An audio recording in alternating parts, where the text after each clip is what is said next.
سلام، خالد دانشیار یم او تاسو دا ویډیو په خالد ټیک یوټیوب چینل کې ګورئ. په دې ویډیو کې به انشاءالله مونږ وایو چې څنګه کولی شئ تاسې په خپل ویب سایټ کې پوسټ وکړئ. یعنی داسې یو پوسټ وکړئ چې هغه یونیک پوسټ وي، یعنی بل په هغې شکل باندې بل لیکنه نه وي، یا که لیکنه وي نو ستاسې لیکل باید ورنه فرق ولري. ځکه که چېرته ستاسې لیکنه او د هغوی لیکنه یو شی وي، یعنی تاسې د بل ځای نه کاپي کړې وي، ګوګل ایډسنس تاسو ته اعلانات نه درکوي. او که چېرته در یې هم کړل نورو لیکنو باندې، مثال د هغه نورو لیکنې ستاسې یونیک وي، یو لیکنه تاسو داسې لیکنه راغستې وي چې هغه کاپي رایټ وي، یعنې د بل ځای نه مو راغستې وي، نو ګوګل په هغې لیکنې باندې تاسو ته په راتلونکي کې اعلانات نه درکوي، یعنې هغه لیکنه ستاسې بې فایدې ده. نو هر کله چې تاسو د خپل بلاګ لپاره د ګټې په خاطر باندې لیکنه کوئ، نو هغه باید په خپله لیکنه وکړئ، یا هم د نورو لارو نه هغه لیکنه یونیک کړئ. زه به تاسو ته مختلفې لارې په دې ویډیو کې ښیم چې څنګه کولی شئ تاسې خپل لیکنه یونیک کړئ او د ایډسنس لپاره یې آماده کړئ. که چېرته تاسې دغه مخکینی ویډیو زما د بلاګ ریلیټډ نه وي کتلي، نو دغه ویډیوګانې هم در سره وګورئ تر څو پورې چې په دې ویډیو باندې پوه شئ. ښه، تر ټولو لومړی زه راځم خپل بلاګ خلاصوم. له کوم ځای نه یې خلاصولی شم؟ په تېره ویډیو کې مونږ ویلي وو چې څنګه کولی شو خپل بلاګ په ګوګل کې ښکاره کړو. اوس راځو خپل بلاګ په ګوګل کې ګورو. زه به راشم ګوګل اوپن کوم، myapsbundle.com. زه راځم دا خلاصوم. ګورئ، تر ټولو نه لومړی څه شی راښکاره کوي؟ زمونږ کوم چې زمونږ ویب سایټ دی هغه راښکاره کوي. دلته څه شی لیکلي؟ myapsbundle.com. تېرې ویډیوګانې که چېرته تاسې نه وي لیدلي، تاسې هلته یو ځلې حتما ورشئ. که تېرې ویډیو تاسې نه وي کتلي، نو هغه ویډیوګانې یو ځل وګورئ. په دې ویډیو کې مونږ کړي وو چې زمونږ ویب سایټ نه ښکاره کېده په ګوګل کې، خو دا چې مونږ هغه پلګین انسټال کړه او هغه طریقه ورسره مونږ وکړه، نو اوس وګورئ myapsbundle.com څنګه شو؟ راښکاره شو. نو دا چې مونږ څومره لیکنې کوو، زمونږ لیکنې به زیاتېږي او زمونږ ویب سایټ به راښکاره کېږي. که چېرته زه ورڅخه دا .com لرې کړم، نو اوس به راښکاره شي، او که نه ګورئ نه راښکاره کېږي. نو دا هم کله چې مونږ خپلې لیکنې زیاتو دا به راښکاره شي. myapsbundle.com. اوس که چېرته تاسې په خپل ګوګل کې سرچ کړئ، موبایل کې که یاستئ که کمپیوټر کې یاستئ، myapsbundle.com سرچ کړئ، نو حتما به انشاءالله زمونږ ویب سایټ راښکاره کېږي. زه څه کوم؟ راځم په دې باندې کلیک کوم، نو دا دی زمونږ ویب سایټ راښکاره کېږي په ګوګل کې ډېر په اسانۍ سره. نو دا مونږ مینیو جوړه کړې وه، هم چې نن هغه اضافه سیکشن یې ورڅخه مونږ لرې کړې وي. اوس څه کوو؟ زه لاګین کېږم، دغه ټولې لیکنې ورڅخه لرې کوم او یو لیکنه پکې مونږ پکې یو لیکنه نن کوو. زه دلته راځم، د دې په اخر کې /admin، که /admin تاسې نه اچوئ، WP -admin به تاسې ولیکئ، انټر به کوئ. نو تاسو ته اوس لاګین ایریا را خلاصېږي. ما ورته یوزر نیم ورکړی دی داسې، او پاسورډ به هم ورته ورکړم. زه لاګین کېږم. ښه، نو دا دی زه اوس ډیشبورډ ته لاګین شوم. ګورئ، اکثره ملګري پوښتنه کوي په کومنټونو کې، ما چې ولیدل یا ما ته ډایرکټ میسج کړی و د پیج له لارې چې مونږ ته د ویب سایټ جوړولو طریقه له سره وښایه. ګورئ، په همدې طریقه د همدې لپاره ما څه وکړل، ګورئ له سر نه بیخي دغه ویډیو چې ما جوړه کړې وه د دې په خاطر باندې ما جوړه کړه چې تاسې ریسپانس وګورم، ستاسې جواب وګورم چې آیا بلاګینګ کې تاسې بلاګینګ سره علاقه لرئ او تاسې غواړئ چې دا کورس درته شروع کړم. په همدې خاطر باندې ګورئ تر ټولو لومړی ډومین او هوسټینګ اخیستل کېږي، چې په دې کې ما ډومین او هوسټینګ واخیسته. که ډومین او هوسټینګ تاسې ونه لرئ، نو ویب سایټ به چېرته ساتئ، یا ستاسې ویب سایټ د کومه لاره نه خلک ترلاسه کوي، نو د هغې لپاره موږ ډومین اخلو. او هوسټینګ په دې خاطر باندې اخلو چې موږ خپل ویب سایټ کې هلته سټور کړی شو تر څو پورې چې خلک اکسس کړي. دویم کې موږ څه وکړه؟ ګورئ، ویب سایټ مو داسې په اسانۍ سره ډیزاین کړئ. دوم کې موږ هغه خپل یو تیم موږ راواخیسته او په خپل ورډپریس باندې موږ انسټال کړه او ډیزاین وکړه لږ. دریم ویډیو کې موږ وویل چې څنګه کولی شئ منیو تاسې جوړه کړئ، همدارنګه کورپاڼه، یعنې هغه لومړۍ صفحه کې اضافي سیکشن یې موږ لرې کړې. په څلورمه ویډیو کې موږ وویل چې ایډسنس لپاره مو ویب سایټ سیکیور کړئ. ګورئ، مخکې زموږ ویب سایټ کې دلته څه شی راتلل چې یور کنیکشن از ناټ سیکیور، دا هم وشو. همچنان مونږ په بله ویډیو کې وویل چې ویب سایټ مو ګوګل ته وسپارئ، یا ګوګل کې انډیکس کې یا ګوګل کې واچوئ. نو دا هم مونږ دلته ویلي دي. سټیپ بای سټیپ به دا هر څه مونږ وایو، یعنی لسره مونږ شروع کړی دا او ټول هغه څه مونږ به وایو چې ټول په بلاګینګ کې تاسو ته پکارېږي. ښه نو دلته راغلی یم زه به راشم پوسټ کې به آل پوسټ دا ټول پوسټونه چې کوم دي دا زه ډیلیټ وم. راځم په دې کې آل انتخابوم او موو ټو ټریش اپلای باندې کلیک کوم. دا به په یو ځل باندې نه ډیلیټېږي ځکه چې 4 صفحې دي د شاوخوا. بیا راځم دا ټول انتخابوم موو ټو ټریش اپلای. دا به هم اوس مونږ سره ډیلیټ شي دا ځکه چې هغه مخکینۍ لیکنې وې چې کومه تیار ډیمو ډیټا کې مونږ سره راغستې وي یا انسټال شوي وي ورباندې لیکنې ورباندې تیار شوي وي. ښه دا هم زه ټریش ته لیکم ډیلیټ کوم یې همچنان دغه اخرنۍ هم زه راځم ډیلیټ کوم یې. نو اوس به زمونږ ویب سایټ بیخي تش شي یعنې هیڅ پوسټ به پکې نه وي. ګورئ دلته پوسټونه نشته. همچنان زه څه کوم میډیا ته راځم په میډیا کې زه لایبرري ته راځم او هغه اضافي عکسونه چې کوم لیکنو سره وو مونږ غواړو چې خپل ویب سایټ هم سپک کړو یعنې هغه اضافي ډیټا ورڅخه لرې کړو. د هغې لپاره به دلته راشم بلک سلیکټ باندې کلیک کوم. دا هغه اضافي تصویرونه چې کوم دي د هغه ټول ورڅخه زه لرې کوم. ډیلیټ اوکې دا به مونږ سره اوس ډیلیټ شي. که چېرته به یو ځل باندې نه ډیلیټ کېده نو تاسې کولی شئ چې کم انتخاب کړئ. خو دا دی تیار ډیلیټ شو. زه راځم دا هم انتخابوم همچنان دا هم انتخابوم او دا هم ډیلیټ کوم ځکه چې که چېرته څومره تصویرونه چې ستاسې په ویب سایټ کې وي یا په لیکنه کې وي هغومره ستاسې ویب سایټ درنیږي دروند کېږي یعنې ډېر په کله چې خلاصوئ انټرنیټ سلو وي نه ډېر په استه یې خلاصوئ یا سلو یې خلاصوئ. نو زموږ لیکنې هم مکملې ختمې شي او همچنان تصویرونه هم ختم شول. نو د نوي پوسټ لپاره کله چې تاسو یو نوی پوسټ کوئ د هغې لپاره به تاسو څه کوئ آل پوسټ په آل پوسټ کې ایډ نیو په دې باندې به کلیک کوئ.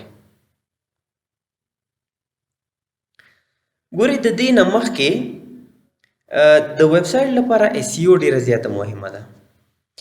SEO څه ته ویل کېږي سرچ انجن اپټیمایزیشن. ګورئ که چېرته زه راشم په ګوګل کې به زه سرچ کړم SEO دلته به مونږ ته په سر کې راشي سرچ انجن اپټیمایزیشن. سرچ انجن څه ته ویل کېږي سرچ انجن اوس دغه ګوګل خپله یو سرچ انجن ده یعنې دې کې مونږ څه شی کوو یو څه شی سرچ کوو او هغه مونږ ته څنګه کېږي راښکاره کېږي. دلته څه وایي سرچ انجن اپټیمایزیشن is the process of improving the quality and quantity of web traffic to a website or a web page from search engines. SEO څه کار کوي SEO دا کار کوي چې ستاسې د ویب سایټ ته ټرافیک زیاتوي د کومې لارې نه د سرچ انجن نه. سرچ انجن کوم دي لکه بینګ BING زه به دلته سرچ کوم بینګ دا هم یو سرچ انجن ده. زه به دلته اوپن کوم دا هم یو سرچ انجن ده. همچنان yahoo.com وبخښئ ما یارهو لیکه زه به دا لرې کوم yahoo.com دا هم یو سرچ انجن ده.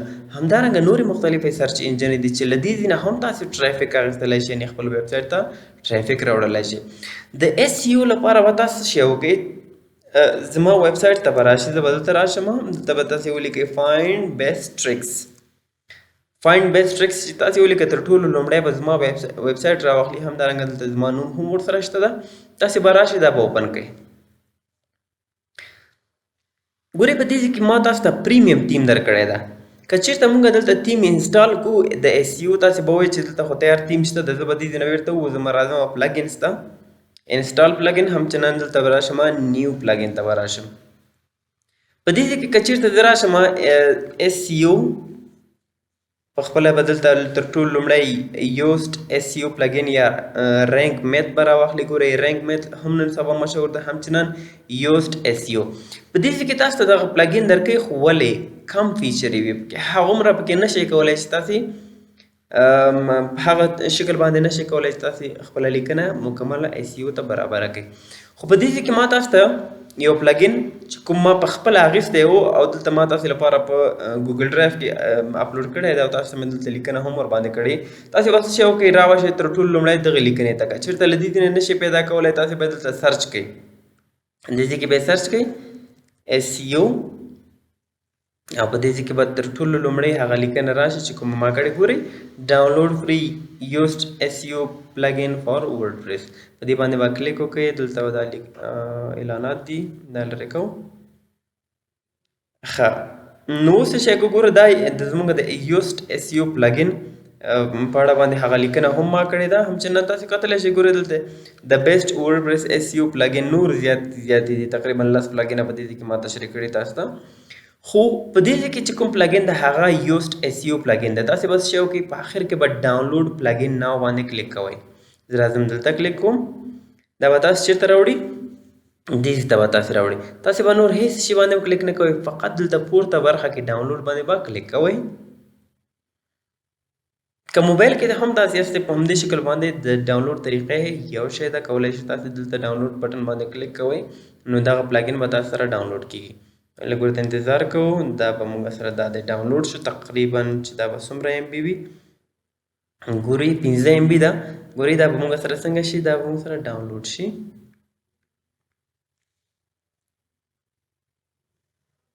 نو دغه پلګین 15 MB ده که انټرنیټ به انشاءالله تاسو سره وي که چېرته سلو وي لږ به ورته انتظار وکړئ تر څو پورې چې دغه 15 MB ډاونلوډ شي نو دا به موږ سره اوس مکمل شوی ده خو اوس یې وګورو چې هغه پروسس یې ختم شي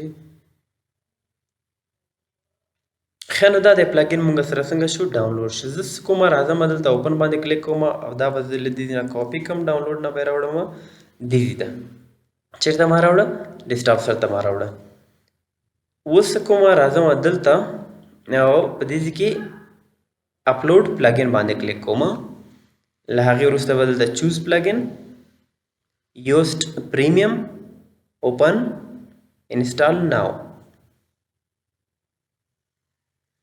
نو دا به اوس موږ سره انسټال شي د دې ګټه خو ما درته وویلې چې ستاسې لیکنه به په ګوګل کې SEO نه رینک کیږي هغه دوستان چې کارت نه لري او دغه پلګین په پیسو باندې نشي اخیستلی نو دغه پلګین چې کوم ما اخیستی ده تاسې لپاره تاسې هم کولی شئ چې له دې څخه استفاده وکړئ نو زما ویب سایټ ته راشئ فایند بیسټ ټریکس نو له دې نه تاسې کولی شئ چې ډاونلوډ یې کړئ